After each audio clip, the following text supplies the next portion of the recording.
A good tennis rally is more exciting than a lot of sports. A good tennis rally is more exciting than a lot of sports. Welcome to the English Language Learning Podcast. That is an opinion posted to social media, postado nas redes sociais, com pretensão de receber julgamento se isso é uma opinião popular or impopular. And I am here to help you practice your English. So, again, a good tennis rally is more exciting than a lot of sports. Here's the elaboration, or the explicação, elaboração. Tennis definitely isn't the most fun sport to watch, but watching pros or professionals really go at it in a rally is just as, or sometimes more fun than other skills which you see in other sports. The game deserves more credit than being an old person sport. Wow, tennis is an old person sport. I don't really associate tennis with age, but it's a very short opinion. Let me read it one more time. A good tennis rally is more exciting than a lot of sports. Tennis definitely isn't the most fun sport to watch, but watching pros really go at it in a rally is just as, or sometimes, more fun than other skills which you see in other sports. The game deserves more credit than being an old person sport. That is the end of the reading. Você pode encontrar a leitura na descrição no canal de YouTube. Coming up next, all things English about the reading.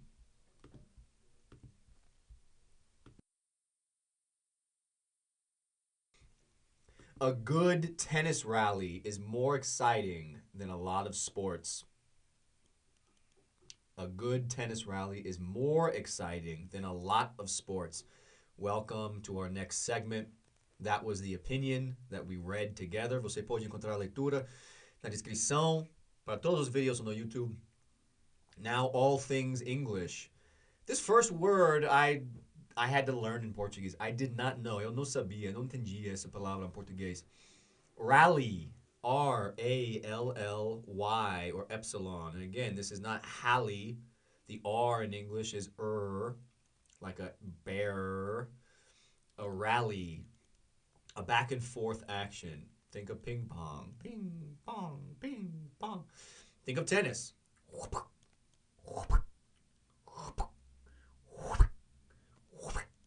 Back and forth. Usually two or more people in one item. Could be a conversation, a rally, but usually in sports, it's something. It could be scoring a lot of points. It could be like in tennis where it's one person hits it another and it keeps going and going and going and going and going. And then that's what we're talking about in tennis. And in Portuguese, the word is, I learned, rally. It's the same, but you just change the R and the epsilon, right? The Y becomes an I. There's only one L, and the R is pronounced differently. I don't know why I went from the back to the front, but R-A-L-I in English, R-A-L-L-Y, epsilon. To go at it. Watching professionals really go at it. To go at it is an expression that means more or less to compete or argue intensely. To go at it means to compete intensely. So I can say, oh man, I saw the tennis match yesterday. They were really going at it. It means they were really competing. It was a very competitive match. Or it could be an argument, right? Oh, I was talking to my, how can we use this? I was in the office and I heard my boss on the phone. He was really going at it with someone. I could hear him yelling. So to go at it means to do something intensely, usually competing or arguing. I mean, it could be other verbs too, but intensely. Intensamente. Competir, discutir, fazer intensamente. Credit. Credit. The game deserves more credit than being an old person's sport. Is tennis an old person's sport in Brazil? There's not many famous Brazilians. There is the young woman who made the quarterfinals, the semifinals in I think it was the French Open was the last one. But I didn't know in Brazil if tennis is an old person's sport. But credit, reconhecimento, recognition, crédito. I think that's it. There's nothing else here. It's a very short reading. It's a very short leitura. Coming up next, questions and conversation about sports, about rallies, about what is exciting about sports.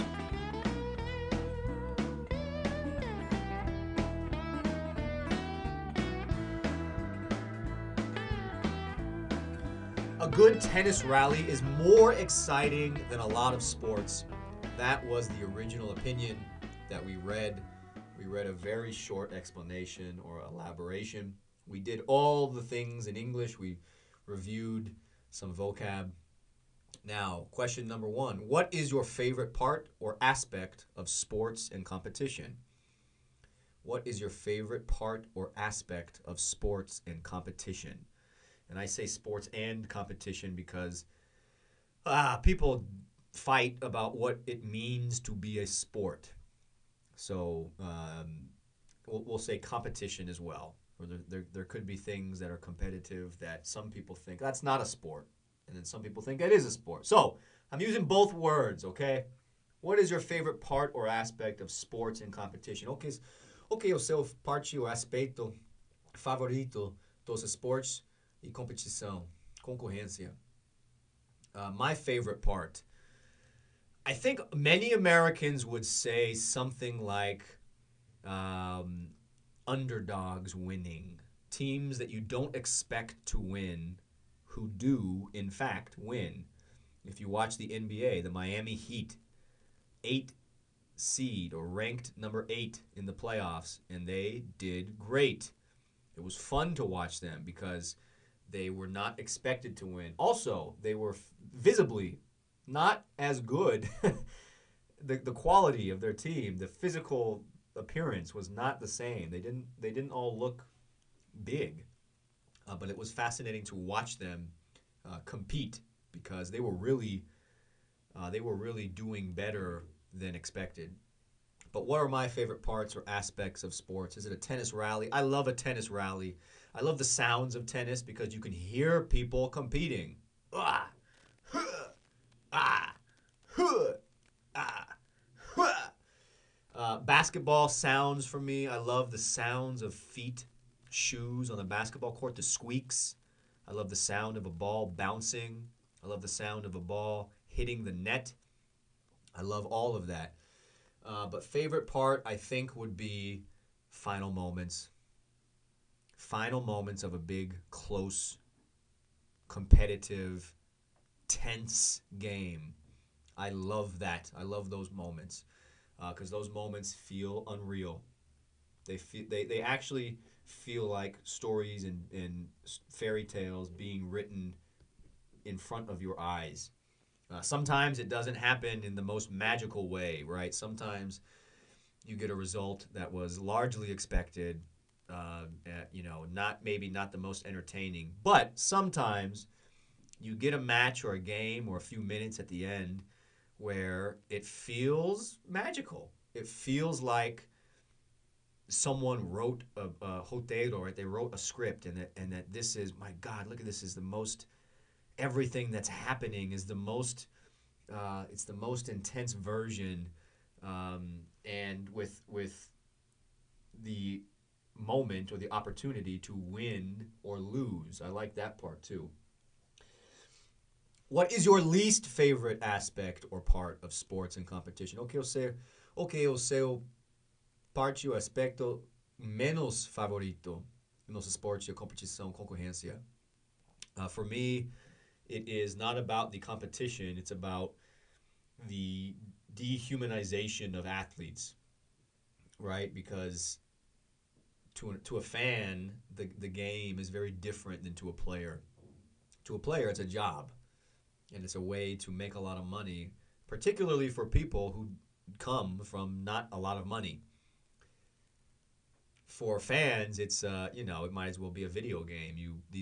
I'm not related to these people. It's not my family. It's I would sell or trade a player or move a team, or it just it's a little bit dehumanizing to think of athletes as just pieces on your team, as just capital. But hey, that's how we're all viewed, at least in Brazil and the United States. We're all some figure, some number that's floating above our head of our value and our affect to a company or to a bigger group, unfortunately. But that is my least favorite part of sports and competition. If you had to choose, se você tivesse escolher, if you had to choose, what are your top 3 sports moments? I don't mean actual moments from a specific game. I mean, this person mentioned a good tennis rally. It's more exciting than most other moments in sports. What are my 3 top sports moments? Number three, I would say a overtime goal in hockey. Yes, hockey. No ball, puck, flat, round, black. I love an overtime goal in hockey because the fans and the environment is really intoxicating. There's not many other moments in sports, and in a hockey arena, they're small, they're tight, they're dense, so you can really feel the anxiety of the fans because it's not a big open stadium. It's closed. It's indoor. It's tight, and people drink a lot more in a hockey. Go to a hockey game if you've never been to a hockey game. Se você já não foi num jogo de hockey, tem que ir.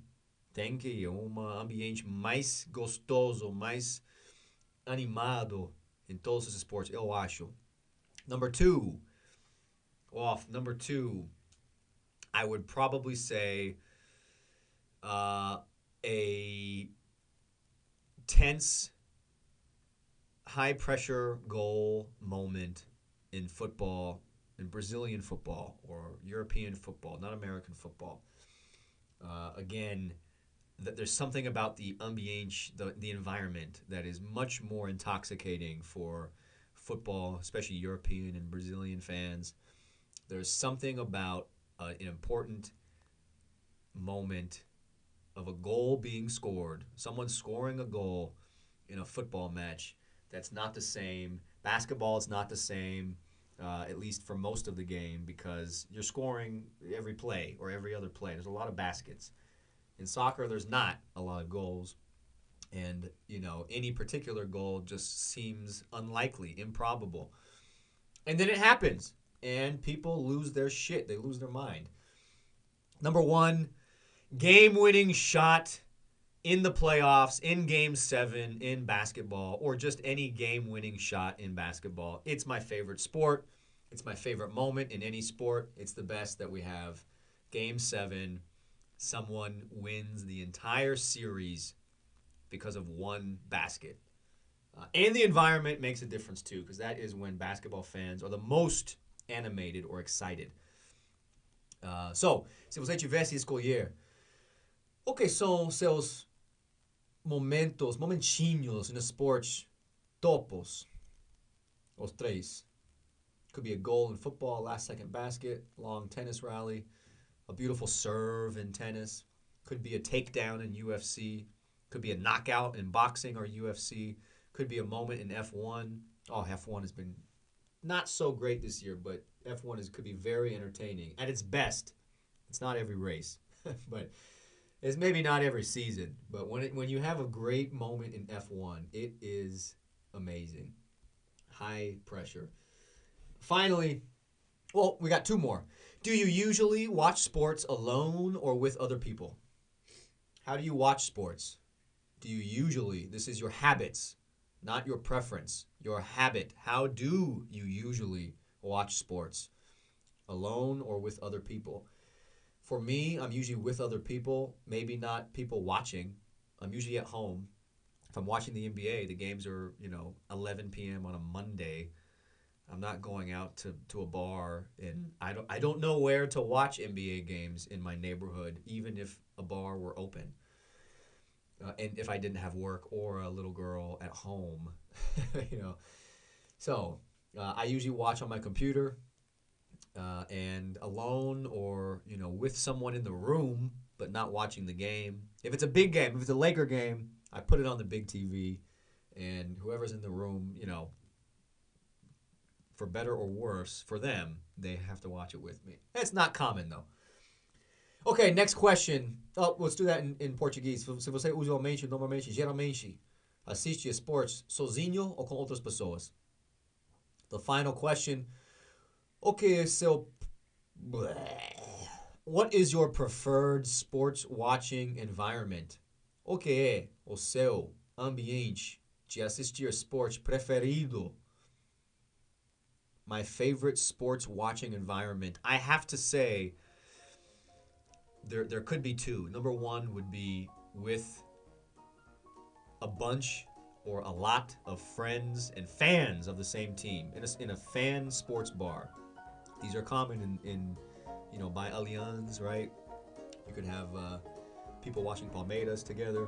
I'm a palmeirense. I'm sorry. I moved to Perdizes. Quando eu cheguei no Brasil, eu mudei no Perdizes. Segundinhos do Allianz.